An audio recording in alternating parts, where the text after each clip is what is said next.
Salut à tous, j'espère que vous allez bien. On se retrouve dans cette nouvelle vidéo pour poursuivre avec la formation Introduction à la cybersécurité, dans laquelle nous allons parler de la veille en sécurité et de l'éthique en cybersécurité. Tout d'abord, nous allons aller répondre aux questions que nous avons posées dans la vidéo précédente. La première question était: quelle est la bonne réponse parmi les propositions suivantes? A. Le malware est un virus qui espionne. B. Le virus est un malware. C. Le malware est un virus. D. Malware et virus, c'est la même chose. Eh bien, la réponse ici était B. Le virus est un malware. Nous l'avons vu dans la formation déjà au niveau des malwares. Deuxième question: quel est le rôle du CIEM? En A, la détection des virus sur les postes de travail et la lutte contre la prolifération des malwares. En B, le stockage et l'interprétation des logs permettant une analyse des événements de sécurité. C, l'interprétation des logs permettant une analyse des événements de sécurité. Et D, la mise en œuvre d'une politique d'éjection des mots de passe. Eh bien, la réponse ici était également B. Le stockage et l'interprétation des logs permettant une analyse des événements de sécurité. Pour ceux qui ont vu la formation introduite, pour ceux qui ont suivi attentivement cette formation, vous n'avez pas eu du mal à répondre à cette question et je tiens à féliciter tous ceux qui ont pris la peine de répondre et qui ont trouvé. Pour ceux qui ne l'ont pas fait, elle se trouve généralement à la fin de nos vidéos. Donc si vous voulez répondre aux questions, restez jusqu'à la fin de la vidéo. Alors, avant de poursuivre, si tu es nouveau sur cette chaîne, je te souhaite la bienvenue. Je pense que tu sais déjà de quoi on parle ici. Alors, si tu n'es pas encore abonné, fais-le et active la cloche de notification pour ne manquer aucune de nos prochaines vidéos et formations. Laisse ton avis dans l'espace commentaire concernant le contenu de la vidéo. Like et partage si le contenu t'a plu pour agrandir la communauté SEC Academy.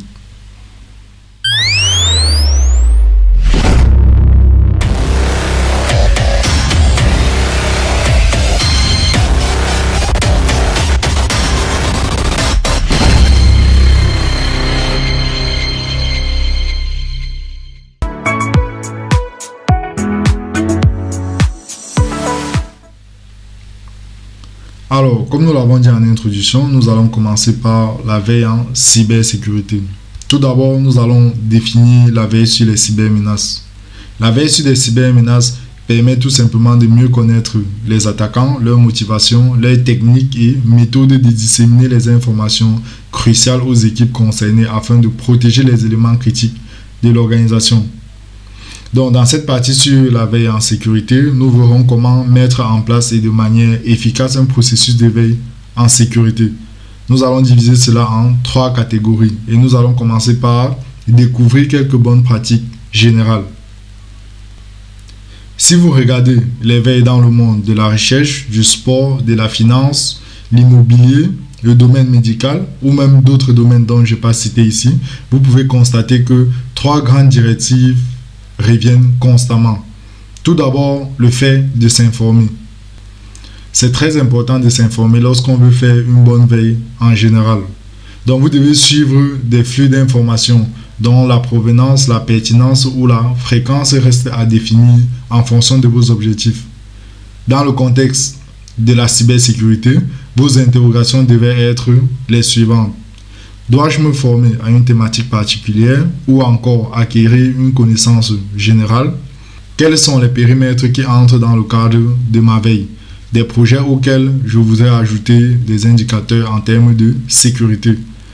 Est-ce que le périmètre est sensible au point d'y investir beaucoup de moyens afin d'avoir une veille continue et massive ou devrait-elle être plus légère pour un futur projet à naître?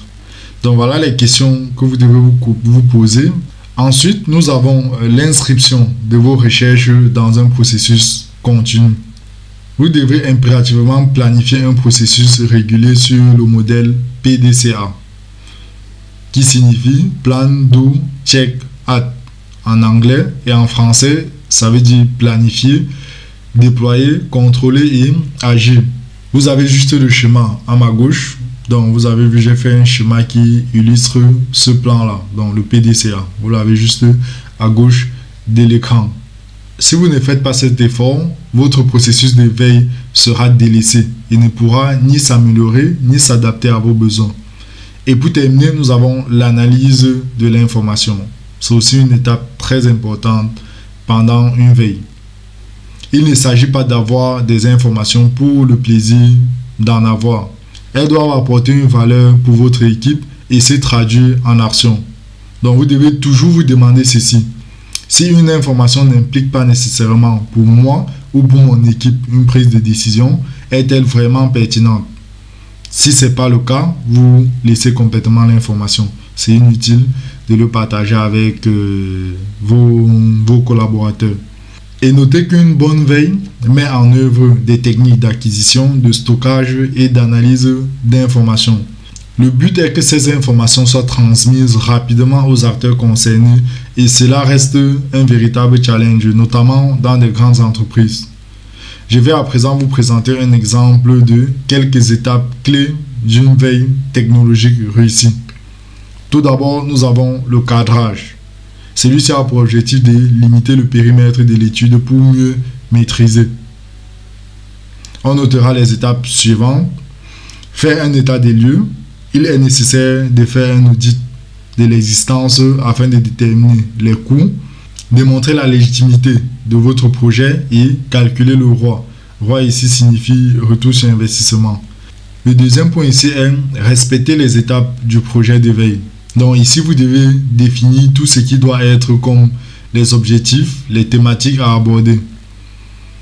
Vous devez définir particulièrement le plan fixé concernant les acteurs, les sujets et dates. Et pour terminer, organisez votre veille. Qui analyse, quels sont les composants de la cellule de veille, combien de temps durera-t-elle, est-ce permanente ou un projet? Le deuxième exemple ici est la collecte. Vous devez lister les sources possibles pour le recueil de l'information, comme les salons ou les conférences. Le troisième point est l'analyse. Il vous faudra sélectionner les informations pertinentes tout en mettant à profit les outils visuels les plus appropriés. Vous avez le partage et la diffusion. Donc vous devez cibler le contenu et intégrer les livrables en fonction du profil de vos cibles. L'information doit être utile et ne doit pas être excessive. Et pour terminer, l'animation et le pilotage. Vous devez avancer pas à pas dans votre projet afin de ne pas oublier d'étapes. Nous allons poursuivre avec la deuxième catégorie ici qui est l'identification des particularités d'une veille en cybersécurité. Vous entendez souvent parler de veille technique dans le cadre de votre activité. Maintenir une veille ne sera pas forcément facile de prime abord. Donc, vous devez noter que les acteurs se focalisent souvent sur la fourniture des services et ne comprennent pas forcément les enjeux de la sécurité informatique. Les différentes particularités d'une veille en cybersécurité afin de vous aider à affiner votre posture et à communiquer efficacement sur les informations issues de votre veille technique sont les suivantes. Tout d'abord, se positionner en tant que médiateur. Cette veille vous demande plus que des connaissances techniques. Il vous faudra un véritable savoir-être de médiateur entre l'information récoltée et votre interlocuteur. Les sujets abordés sont extrêmement sensibles. Nous parlons ici de vulnérabilité, de défauts de conception, de programmation, voire d'architecture.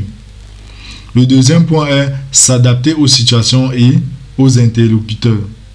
Vous remarquerez parfois ce que l'on peut appeler une résistance au correctif. L'entreprise étant organisée sans prendre en compte la sécurité, vous devrez vous adapter à des équipements réclamant un budget spécifique, mettant en avant des impossibilités d'arrêt des serveurs Apache ou des services mutualisés dont on ne peut pas déterminer précisément les conséquences d'une perturbation. Le troisième point ici est soyez acteur auprès de votre hiérarchie. Vous remarquerez que les entreprises ont d'énormes difficultés à partager leurs informations sur les attaques subies et tendent à garder secret les erreurs qu'elles ont commises. Vous devez faire comprendre à votre hiérarchie les enjeux d'une étroite collaboration avec les acteurs extérieurs. Et enfin, générer de l'information depuis votre propre système. En cybersécurité, vous avez cette particularité. Vous apprendrez autant de sources extérieures que de votre propre système à l'aide d'outils spécialisés. C'est-à-dire que vous avez la possibilité de déterminer vous-même de générer de l'information, à la condition que votre système ne soit pas opaque. Et la troisième et la dernière catégorie ici est le suivi méthodologique efficace de veille. Dans le contexte d'une veille en sécurité, les étapes sont à définir comme suit. Tout d'abord, définissez d'abord vos actifs via une analyse en gestion des risques pour comprendre ce que vous devez protéger. En deuxième point, vous rédigez une politique de sécurité du système d'information permettant de définir les mesures de protection à mettre en place. Troisième point, faites un inventaire de votre système d'information et de tout ce qui est lié aux actifs à protéger. Quatrième point, définissez les outils et les processus que vous allez mettre en place pour gérer les vulnérabilités. Et pour terminer, déterminez des indicateurs permettant de mesurer l'efficacité de votre veille.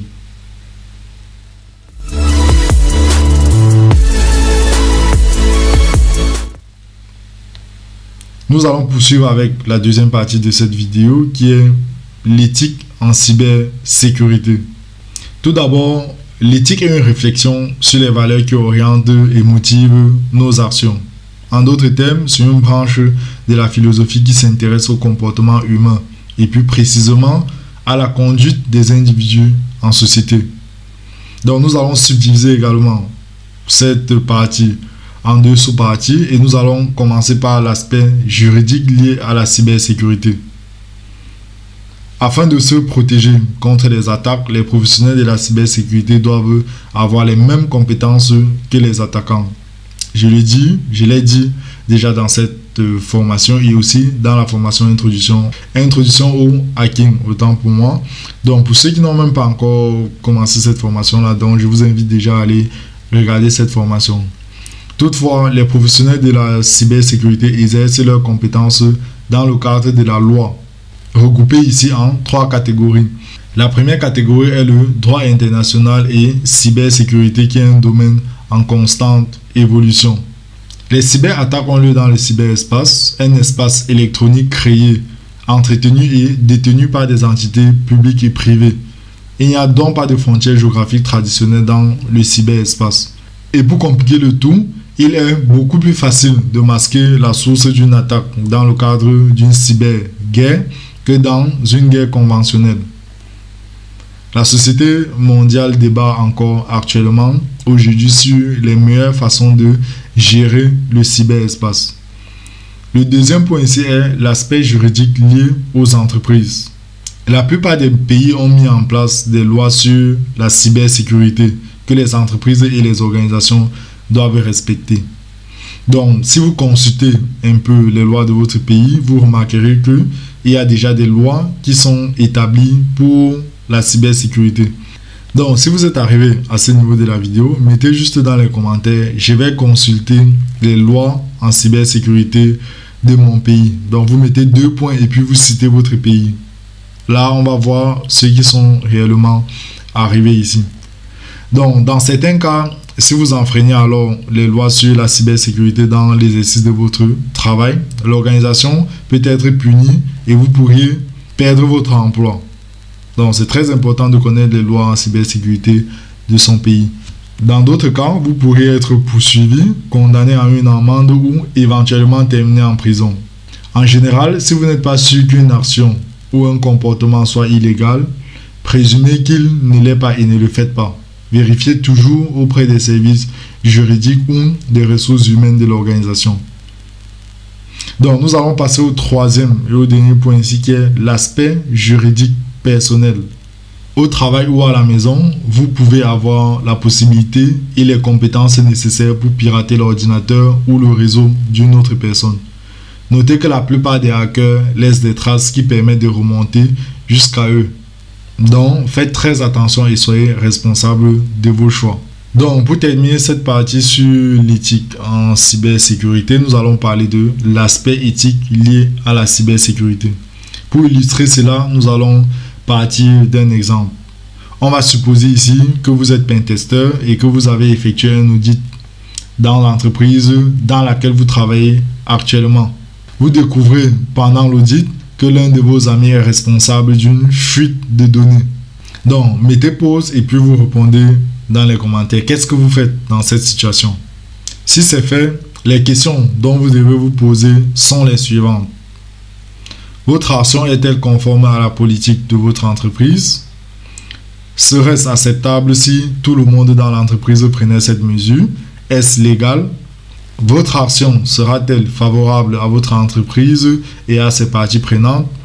Et la dernière question ici est, le résultat de votre action représenterait-il votre entreprise sous un jour positif dans un titre d'actualité?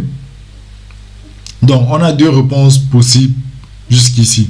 Alors, si vous êtes en mesure de répondre oui à toutes ces questions, il est alors probablement approprié de poursuivre votre action. Notez cependant qu'il est important de se rappeler que ce n'est pas nécessairement parce qu'une chose est légale qu'elle n'est pas éthique. Une fuite d'informations, telle qu'elle soit, peut être dévastatrice pour une entreprise à court, à moyen et à long terme. Alors, pour le deuxième volet, si votre réponse à l'une de ces questions est non, vous devez arrêter et reconsidérer votre action, ce qui pourrait avoir de graves conséquences juridiques pour vous et l'organisation. Donc, nous allons terminer avec un petit schéma, un petit diagramme de décision ici. Donc là, sur le schéma, vous remarquez que vous avez trois choix. Soit oui, vous continuez. Donc si à chaque fois que vous vous posez la question et qu'elle répond par oui, alors vous continuez.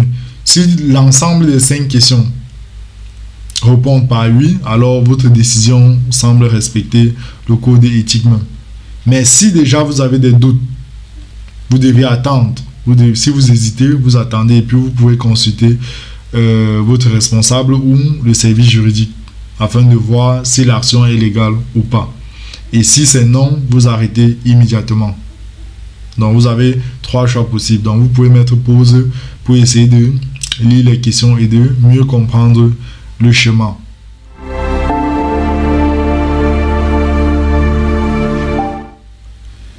Donc nous allons terminer cette vidéo ici avec l'ISSA. Je vais terminer avec l'ISSA ici, qui est une organisation qui publie des codes d'éthique pour aider à guider les actions et les comportements des employés. Donc, je vous invite à consulter ce site. C'est très intéressant. Vous allez acquérir beaucoup de connaissances aussi sur l'éthique même. Donc, je vous ai mis le lien dans la description de cette vidéo. Donc, allez-y, je vous invite massivement à aller consulter ce site. Vous verrez là-bas beaucoup d'autres informations dont je n'ai pas mentionné ici.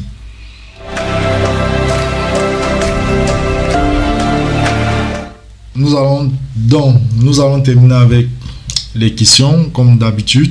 La première question ici est: les données doivent être celles que l'on s'attend à ce qu'elles soient et ne doivent pas être altérées de façon fortuite ou volontaire. De quel objectif de sécurité on parle ici? En A, vous avez la fiabilité.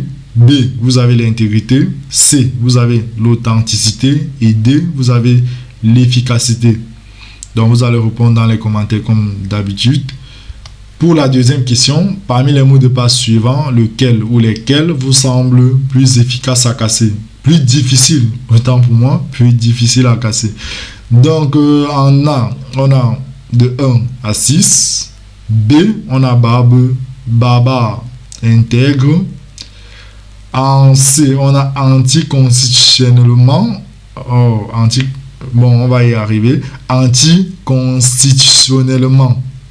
Et D, vous avez un long mot de passe. Donc, vous allez choisir votre réponse.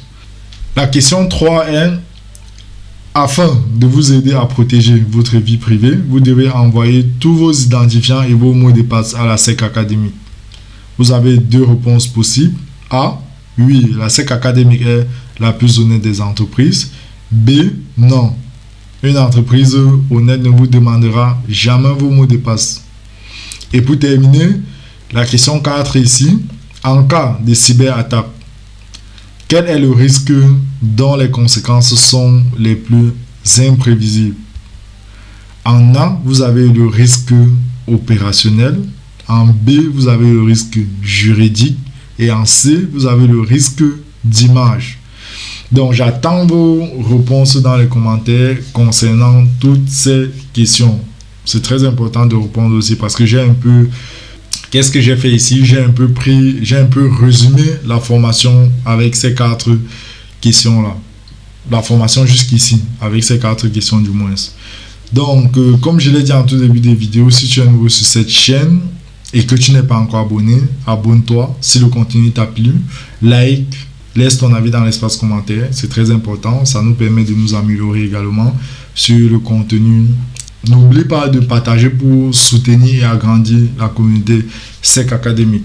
Je vous remercie pour votre suivi et à très vite dans une prochaine vidéo.